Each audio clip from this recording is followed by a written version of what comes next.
49, 50. Kompleto yan. Kumpleto. Alam mo, Manuel, pagpunta mo ng Taiwan, lahat ng pangarap mo matutupad. Lahat ng luho, karangyaan sa buhay, matatamasa mo, Manuel. Kaya itong 50 mil na binigay mo sa akin na ito, wala ito. Mani ito. Dahil 200 doble, balik sa'yo. Pag nakarating ka na doon sa Taiwan. Naku, ang laki nun. Bakit ka mo? Dollars ang kikitain mo eh. Time is 50. Talaga ho? Talaga.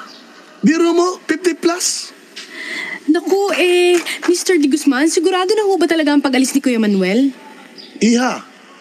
In fact, dala-dala ko na yung papeles ni Manuel. Ito na, kumpleto. Andito na yung work permit mo. Andito na yung ticket mo para sa barko. At ito, passport mo. Yan ang picture mo. Tingnan mo. Machu Piton dating mo, di ba? Oh, ito passport mo. May visa na yan. Mabuti naman po, Mr. De Guzman. Mahirap na kung walang visa ito. Visa. Visa yan, hindi visa. Oho. Anyway, saka ako na-explain sa'yo. Ito, calling card ko. Pagdating na